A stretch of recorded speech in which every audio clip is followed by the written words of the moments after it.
We have received a question with the first reading. This question is, where do we put our trust? Where do we put our hope?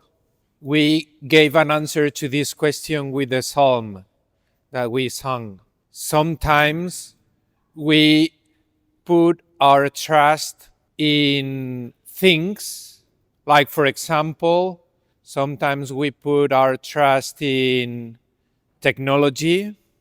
For example, I like everything that has to do with artificial intelligence. I am following that.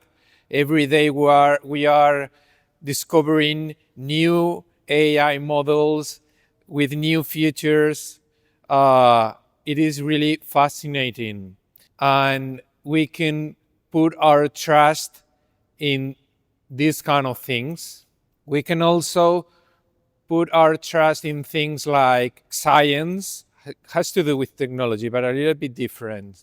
Once, when I was in Spain, I was praying with a group of children, and then one of the child raised his hand, and he said that, I don't believe in God the Father, creator of heaven and earth. I believe in the Big Bang. He said that.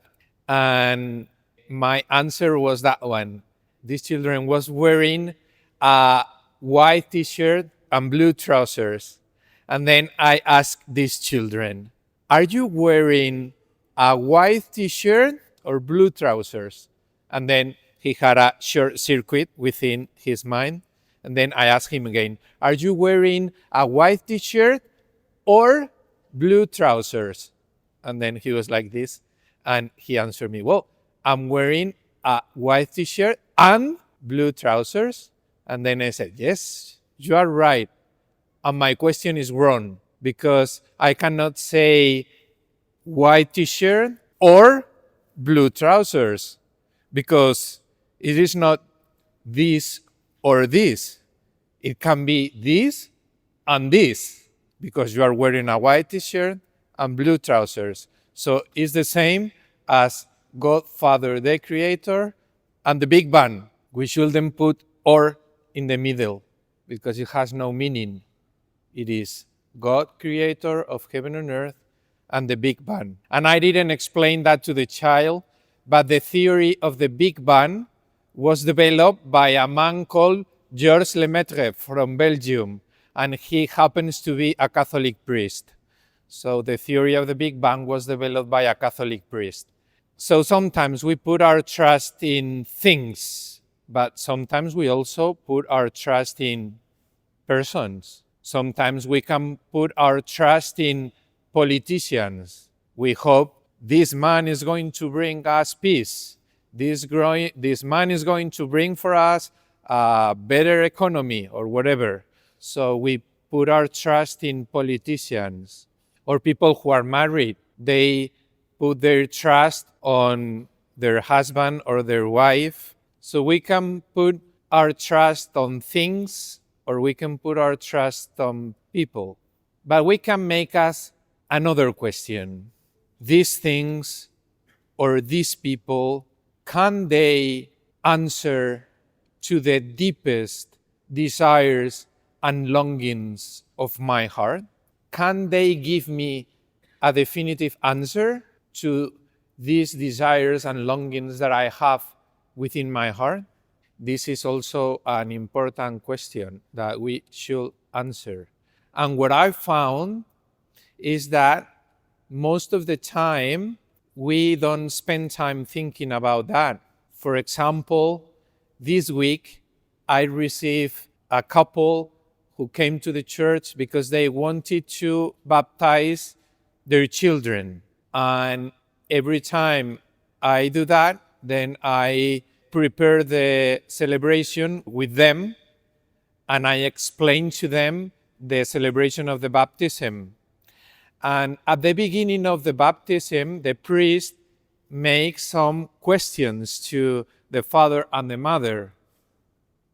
And one of the questions is, what do you ask for your children to the church? And most of the time, the parents answer by saying, we want our child to be healthy. I always answer saying, well, your children seems to be healthy now, but he will probably be unhealthy from time to time, like everyone here has been unhealthy. Maybe he will have a cough or influenza or whatever.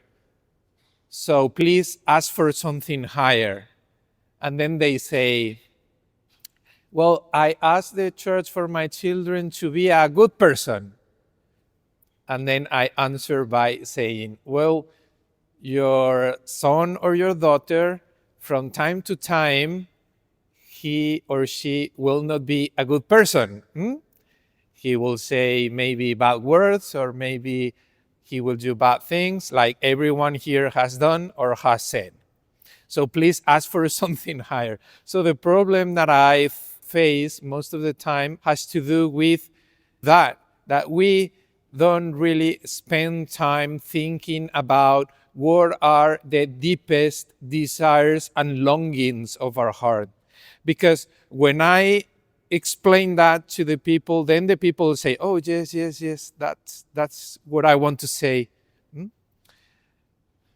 So if we take a look at our heart, we will discover mainly two desires. The desire for eternal life. That's the reason why every time someone who we love dies, something within our heart is broken, because we have this desire of eternal life. And the other one is the desire for an infinite love. When we have the desire of being loved, we want to be loved with a very, very big love, with an infinite love. So when the priest asks to the parents, what do you ask to the church for your children? Then the parents answer, eternal life. This is higher than being healthy or being a good person. This is much higher, much higher. And the parents cannot give that to their children because they gave to their children a mortal life, but God can give him or her an eternal life. So if we ask ourselves if those things or these people can give a definitive answer to these desires and longings of the heart, honestly, we have to say that they cannot give an answer. They cannot give a complete answer.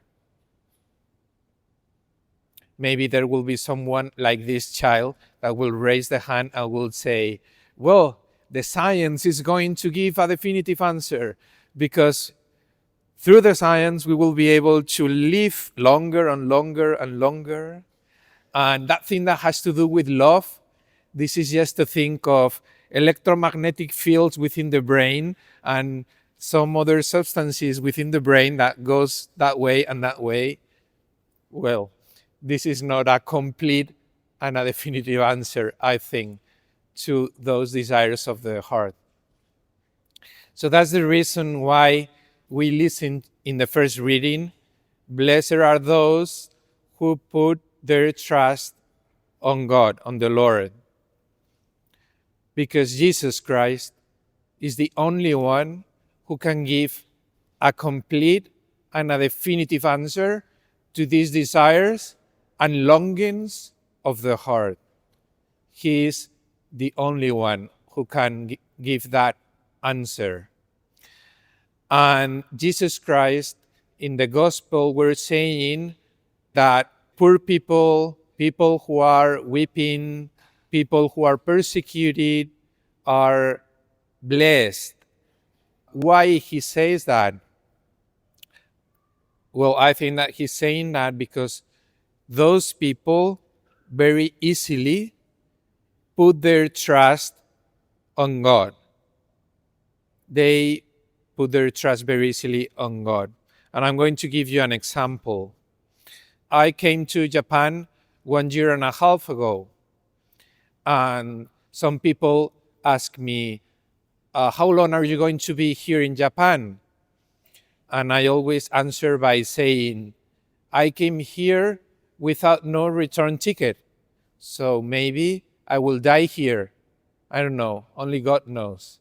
But my desire is to die outside of my country.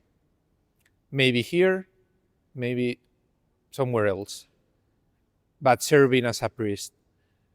And when I had to come here 1 year and a half ago, I had to do something that was very helpful for me. And that thing was to put all my things in 2 suitcases, and each one has to weigh less than 25 kilograms. That were the rules of the airline company. So it has to do with being poor. It has to do with focusing on the essential things only. And before coming here, one of the things that I did was to give as a present most of my things. I had many books, and I gave most of my books to my friends, and many other things, a computer, many things. And I give to everyone. And when I did that, and I packed all my things in 2 suitcases, the feeling that I had was the feeling of being free, being very, very free. I had a big freedom without my heart.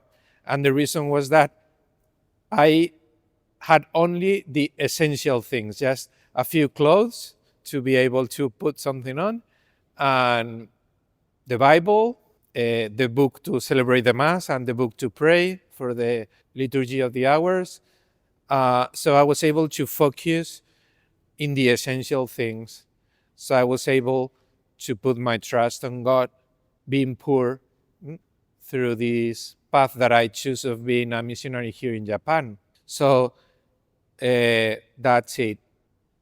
If we put our trust on God, He will be able to give an answer, a complete and a definitive answer to the desires and longings of the heart. And He will be the only one who can give that answer to us. And if we want to receive that answer, then it will be necessary to put our trust on Him.